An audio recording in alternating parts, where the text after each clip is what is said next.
congratulations. You have reached week 5 of this course. This is our final lesson together, and I'm excited to introduce a new topic. So we're going to be talking about Hyperdocs this week, and I've specifically saved this topic for the end of the course because it will pull together some of the things that we've discussed in the previous 4 weeks. So without further ado, let's jump right in. This week we're going to be talking about packaging lessons with Hyperdocs. And I suppose we should start at the very beginning. What exactly is a Hyperdoc? It's a pretty simple concept. Once you see one, you'll probably say, oh yeah, that's obvious. A Hyperdoc is a packaged lesson that contains a series of resources, questions, activities that are completed by a student. Hyperdocs look similar to worksheets, I guess you'd say, but because they're digital, there's a lot more opportunity and flexibility than when we work with paper. The Hyperdoc is a great classroom strategy because it provides a central location for sharing and posting information while still allowing students to explore and provide their own creativity to a lesson. Now, the Hyperdoc concept is infinitely customizable. There is no specific way to create or develop a Hyperdoc. I'm going to share a specific framework with you that'll be helpful to get started, but really you can adapt and adjust Hyperdoc to fit pretty much any situation. Now, one important reason that you should consider using Hyperdocs is to avoid what I call the iceberg. And this is specifically if you're using Google Classroom or other learning management tools. What can happen is if you post a lot of small assignments into Google Classroom, they end up going what we would call below the fold. So they go below where your screen can see. And unless a student scrolls down, they may miss an assignment. And these, in a class period, depending on how much you use Classroom, you might post 2, 3, 4, 5 individual assignments, and that creates that iceberg. So what your student sees is only the tip of the iceberg. That's the part that appears at the top of the screen. So one way to avoid this situation is to package small assignments into a Hyperdoc and just post one assignment into Classroom, which is comprised of those smaller lessons. So a Hyperdoc is an interactive document that breaks down small assignments into discrete steps and has frequent checks for understanding along the way. It's a great way to provide structure, differentiate your instruction, allow students to work at their own pace as well, and it collects all of their information in one place. At this point, I think the best thing to do is to actually share a Hyperdoc with you. See one here. I'm going to post these into the class stream as well.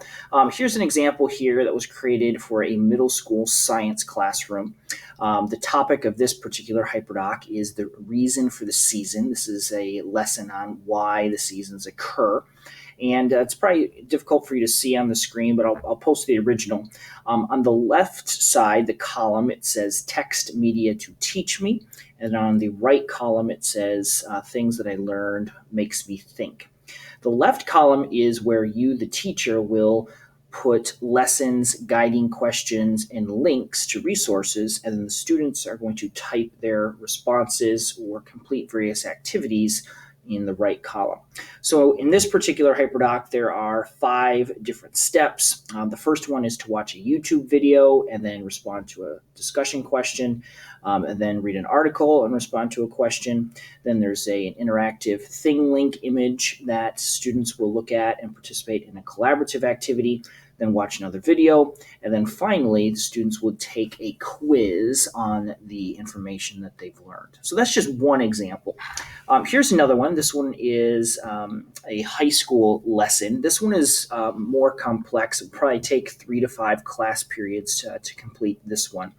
It's on Japanese internment camps and has a variety of readings and videos and websites to look at, and it's a lot more involved than the previous example.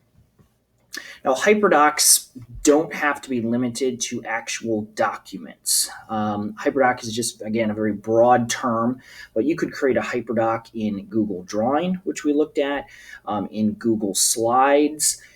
You can use Google Maps to create a hyper map.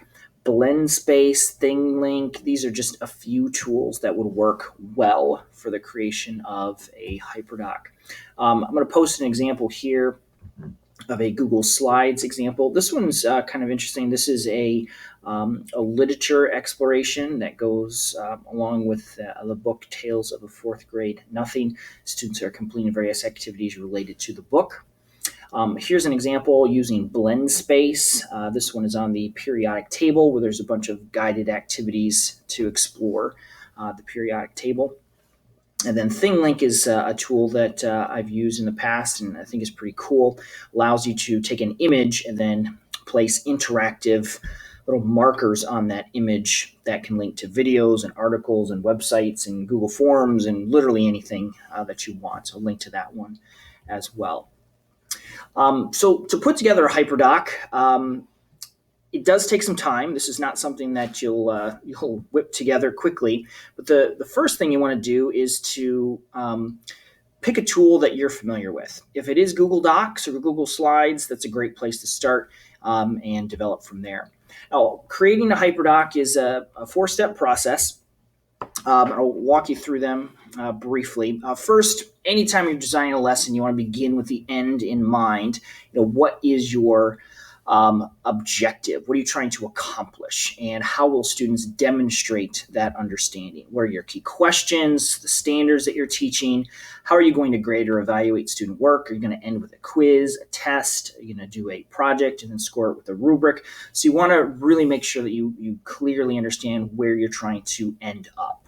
Secondly, you need to gather your resources. Now, creating everything from scratch is very difficult. And so I'd encourage you to look through all of the material that you have, whether it's your textbook, lessons that you've developed in the past, videos that you've collected.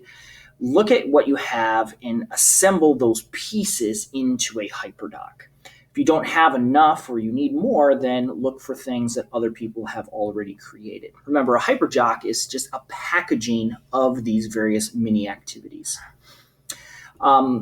You're also going to decide, what tools your students may need to use to complete this Hyperdoc. You may want them to create their own Google Drawing or create a map, record a video, create a document. There's lots of different things that you can have them use and that you'll need to use to create your Hyperdoc.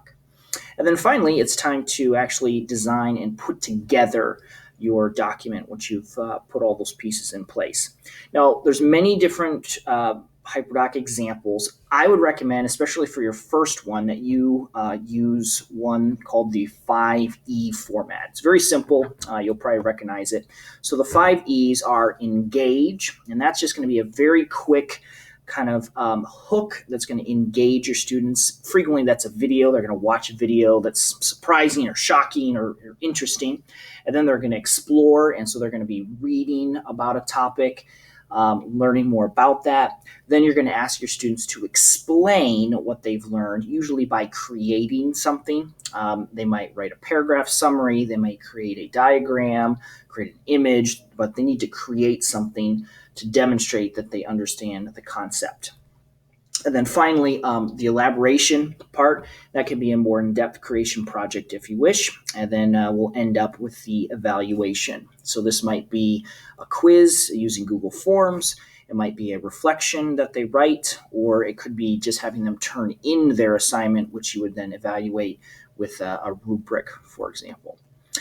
So that's a quick overview, and I'm going to link to these two examples here. So these are the template, the 5E template, and it's laid out very nicely. You can make copies of these and then just replace the text there with your own. I've also put together a quick list of instructions on how to build your own Hyperdoc with several steps, and then a variety of activity ideas that work well for Hyperdocs. Now, a lot of the resources that I'm sharing with you, a lot of the examples are taken from this book, the Hyperdoc Handbook by Lisa Highfill, Kelly Hilton, and Sarah Landis. It's been out for a couple of years. It's an excellent book. If you're interested in learning more about this topic, I would highly recommend it. You can get a copy on Amazon.